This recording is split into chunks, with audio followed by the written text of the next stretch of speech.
inside a couple years ago.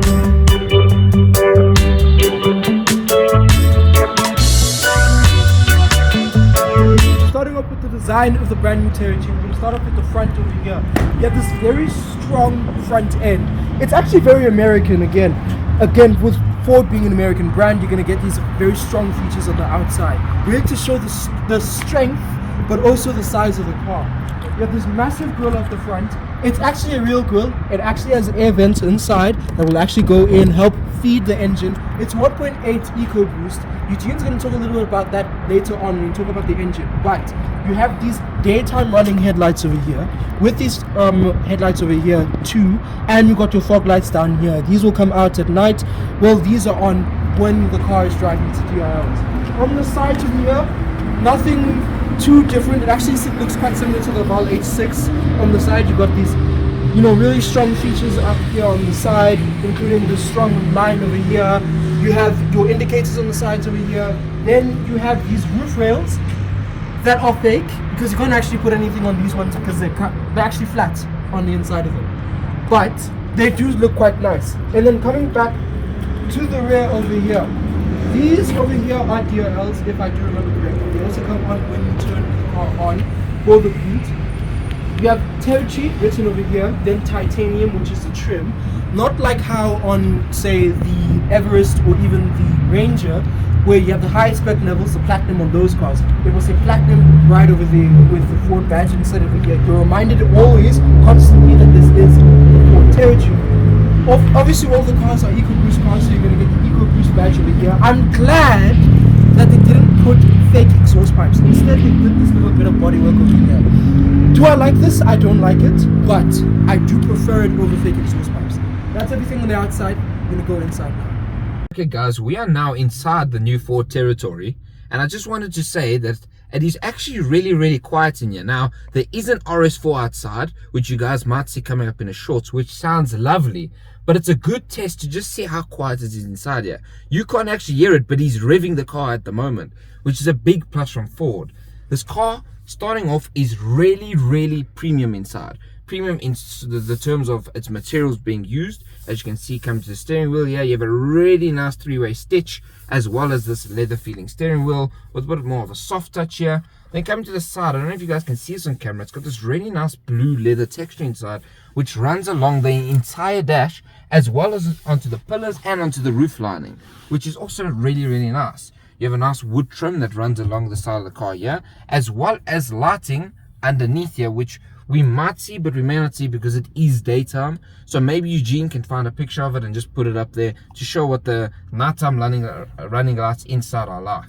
But overall, I must say that the car is actually really comfortable inside. You do, however, sit quite high, and it feels quite high when you sit inside, but that just gives you almost a perception that you are above other cars in a sense. It can give you that premium Land Rover type of feeling. If we come to the seats now, you can see they've got really nice stitching running along. They are ventilated as well, and you can see the really nice blue and black contrasting stitching, which gives the car a bit of character inside. Now, you do have a massive glove box over here, which you can maneuver this, take it out if you need, and there is actually a lot of space here. You can store your phone or wallet here, and quite a bit more space here even than what the Prado had. Coming along here now, you do have two cup holders, as well as a wireless charging pad with some controls for your features on the screen, which Eugene can get to in a moment.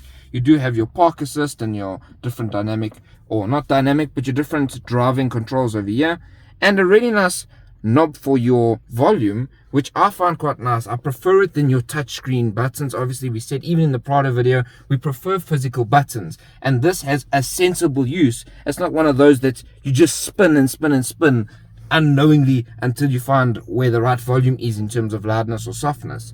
Then coming to the steering wheel, once again, you do see here you have some nice cruise control. You can reset it, adaptive, lane changing assist, you have voice controls, and all your other little noggins on here, which again are really nice to have. The indicator stalks, Eugene did pick up on this, is actually really resemblant of that of a Mercedes, which is actually quite weird but quite cool in the sense. Now, to compare it to its closest rivals, which in South Africa is the Haval H6, it's a CX-5 or CX-60 from Mazda, as well as your other small brands from like Kia, your Sportage, and similar. I would say that the Haval's infotainment system is better, but Eugene can touch more on that. And then in terms of interior quality, I say that this is definitely at the top of the competition, even going into the Germans. I mean, it's compared to a Tiguan as well, and I must say inside here it is more spacious than a Tiguan, and even in some ways more premium feeling than what a Tiguan is. And its closest rival in terms of quality definitely has to be the Mazda, which we know they all punch above their levels. So overall, in terms of the driving seat position, sitting in the driver's side here, it is an absolutely lovely car to be in. Now, I did just see now something weird, that you can actually access a port here from a USB. I don't know if it's on that side as well. Let me move it there, which is also quite cool to have. And you have a really nice mirror there with a lot of headroom. So other than that, and your central top controls here for your nice roof lining, which later you can get to when we're in the back, I must say that the car is absolutely lovely to be in. So let's see what Eugene has to say from it being in the side. So now, as I'm sitting in the passenger seat, I have to talk about the brand new infotainment system, which is very reminiscent of Mercedes, like how it's labeled and how you can see it, as well as the stalks. I will say it is a very good system. You have Apple CarPlay, Android Auto. We were just testing it out right now, and for a bass audio system, it is very good. You know, the bass is good, the treble is fine, and everything else that you expect with an audio system is to the top quality, especially if you're paying this much money for a Ford product. So we've gone through it. Here's the home button. That's your audio controls, your music, your settings as well. And I don't really have much else to say about it. I will say it is very also reminiscent of the brand new Ford Mustang, as in how it's designed. And as you can see over there with the gauge cluster, you have your speedometer as well as your tachometer. Of course, it's out of petrol because it is a new car.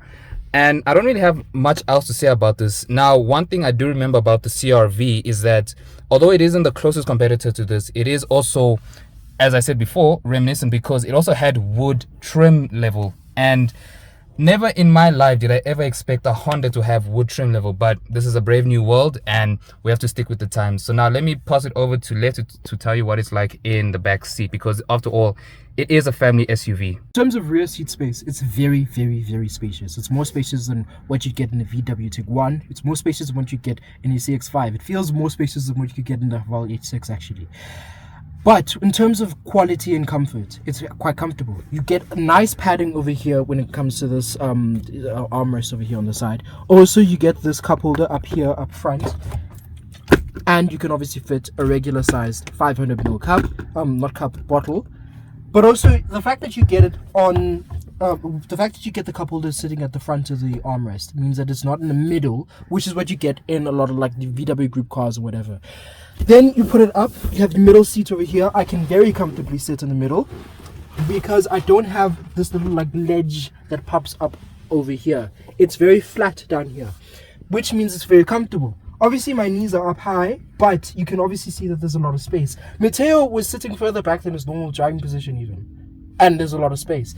In fact, Mateo can show you, he's sitting right over there. Eugene is further back than his normal driving position, and you get ample knee room. You also, I mean, quite a lot. You get quite a lot. You can. I'm gonna hand the camera to you later, and you guys can see that I can comfortably sleep in the back of this car, and he's got more than enough space in the front. Eugene has more than enough space in the front. I can also literally stretch out my legs. I can literally stretch out my legs. Actually, while Mateo's here, I think you can show them the headroom.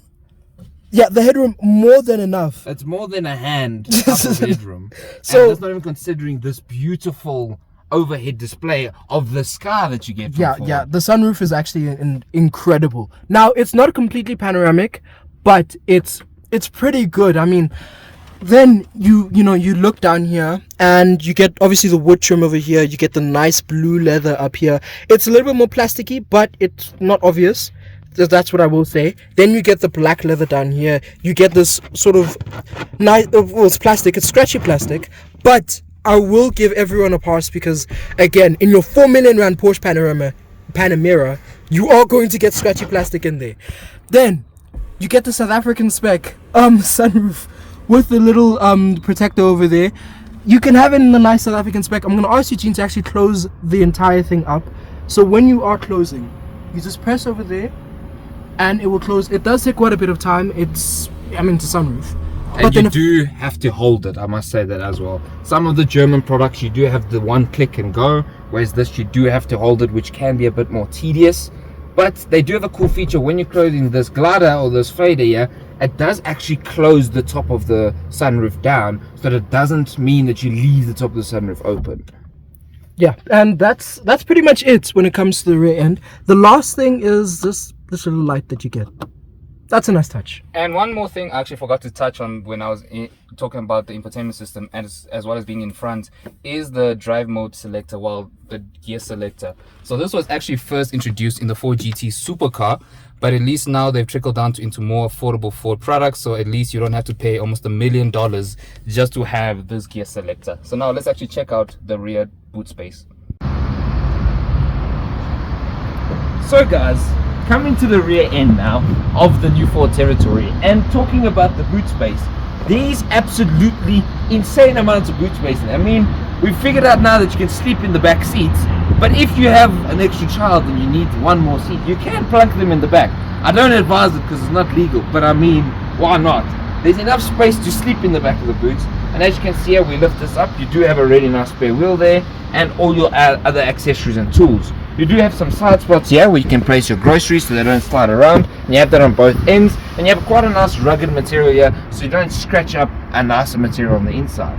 Overall, speaking about this boot space definitely feels bigger than that of the Tiguan, and I must say it might be even bigger than that of the Haval. I'm not too sure about the Mazda though. The Mazda has quite a large boot, but overall this boot is absolutely massive. And it's a big plus. You can carry ample golf clubs, you can put in ample groceries. If you have big dogs, you need lots of dog food, you can fit about 12 bags in here. So it's actually really, really practical. So let's talk about that engine.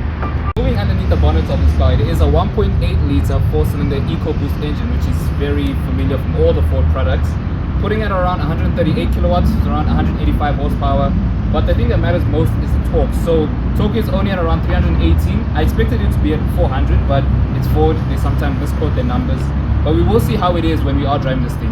Now, compared to most of its rivals, such as the Toyota RAV4, the Haval, and many of its other counterparts, this is a standard 7-speed automatic transmission. Unlike the RAV4 and many of its other rivals that are CVTs, possibly this one might be a bit more smoother and a bit more engaging to drive. And I do have one gripe with this car. Why does this car have strut braces for a family SUV? I expect to see this on like an M5, which this car is lighted. I also expect it to see on supercars. So I think the only thing we need to see about this is we need to test drive this. So let's go on the test drive. Okay, so we're now driving the Ford Territory, and the first thing I'll say is, okay, let this car pass first. And actually, it gives me the light for the blind spot detection. So you got all the safety features as standard on this car because it's top chip level. But you do get everything else, like lane departure assist, blind spot detection, and adaptive cruise control, which is a lovely, lovely feature. The other thing I must say is that, driving off and moving off, it's quite comfortable. The brakes are actually they're very grabby, they're very responsive. But this is a car that does feel very safe. And, when you are driving around in a family car like this, it's quite a big car, but it feels quite safe, it feels quite relaxing. It's quite comfortable to drive around in. So I just want to go uphill now and, give a little bit of acceleration. You're not going to be accelerating a lot in this car, obviously, but if you do need to overtake, you do have enough power, which is great. It's a 1.8 litre turbo engine. So, with a 1.8 litre engine, you normally get a lot more fuel economy. It does 700 litres to the 100. And you get that fuel economy without losing out too much on power, especially since this is an EcoBoost engine. You're not going to lose out that much on power. You did mention the power earlier on when we were talking about the engine, but you do really feel it in this car. So we're going to change over, but for now, I'll just let Eugene talk about how it feels like in the passenger side. So, as I am sitting here, you really do get the sense that you are in a massive car. I'm still surprised by how much space there is. As we were talking about when we were talking about the interior as well as the back seats, you just have so much space in this car. Like you can see, I'm literally stretching my legs right now. So it's very nice, it's very spacious. And going over some of the bumps, the suspension is very nice, it's very calm. It is a family SUV, so it has to be compliant and everything. The mirrors are so massive, and as you can see over there, the blind spot monitoring system. So we have swapped over now, so we can all have a bit of an experience of what the new Ford Territory is really like. And what I really wanted to pick up on is that it is in a really competitive segment. Now the car's production is based in China, similarly to that of GWM and like Haval and Chery, and that's where you can see quite a lot of similarities in terms of the general interior design and such. But coming to the driving of the car, now we have driven a CR-V and similar SUVs, and I myself have driven quite a few of the Haval range, and I must say this is really competitive to that of the higher-end Mazda from CX-5 and like the CX-60 as such, and is actually feeling more comfortable, more quiet, and even more spacious than that of the Haval. Now I have done the indicator to the wrong side, but it's all getting used to the car. And I must say it is actually really smooth to get going. The steering's nice and comfortable. And one thing we didn't mention when we were discussing about the infotainment system is that you can actually swap, almost like a phone from this side, where you can change your driving. So you can go into the normal, into eco, into sports, or even mountain terrain. So if you want to go somewhere, for instance like the Kruger with your family or something more off-roady, you can do that. You do also then have a yield assist as well as a low range gearbox, so when you're towing or driving uphill, it is a lot smoother.